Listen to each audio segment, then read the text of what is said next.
अस्सलाम वालेकुम रहमतुल्लाहि व बरकातहू। इस्तकबाल है हमारे चैनल गल्फ़ टीवी न्यूज़ पर। उम्मीद करता हूँ ठीक से होंगे, ठीक ठाक होंगे। तो दोस्तों, मिस्र, इंडिया, पाकिस्तान, श्रीलंका, नेपाल और बांग्लादेश इन देशों की डायरेक्ट फ़्लाइट को लेकर खबर सामने आई है। कुवैत कैबिनेट ने वेडनेसडे को शाम में एक मीटिंग में बताया गया है कि मिस्र, इंडिया, पाकिस्तान, श्रीलंका, नेपाल, बांग्लादेश इन मुल्कों के लिए डायरेक्ट फ़्लाइट ओपन करने की परमिशन दी है।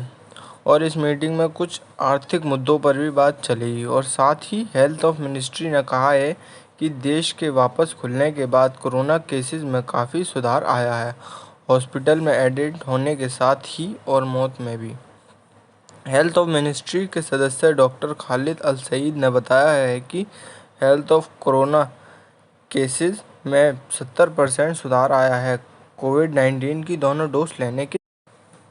साथ ही एमिरेट्स ने अनाउंस किया है कि 11 सितंबर 2021 से सऊदी अरब के लिए फिर से फ़्लाइट शुरू हो जाएंगी। इन फ़्लाइटों का शेड्यूल भी बताया गया है कि सैटरडे से जिसमें सऊदी की राजधानी रियाद के लिए डेली एक फ़्लाइट और जिद्दा के लिए A38 उड़ानें और दमन के लिए डेली एक फ़्लाइट और मदीना के लिए हफ्ते में 3 फ़्लाइट होंगी और रियाद के लिए फ़्लाइट 16 सितंबर से डेली डबल हो जाएंगी।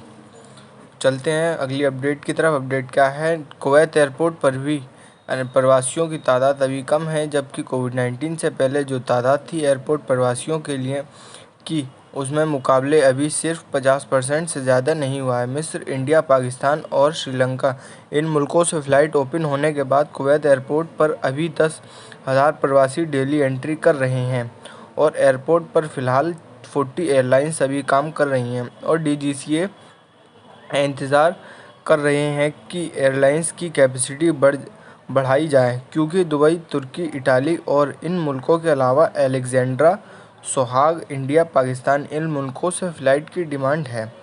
और साथ ही सेकंड एक्सीड दूसरे चरण में 60% से ज़्यादा नहीं होगा। डेली 200 फ़्लाइट के साथ 20,000 प्रवासी डेली एंट्री करेंगे कुवैत में। और साथ ही थर्ड एक्सीड यानी तीसरे चरण 300 फ़्लाइट पर डे उड़ान भरेंगे और 3,000 प्रवासी एंट्री करेंगे डेली।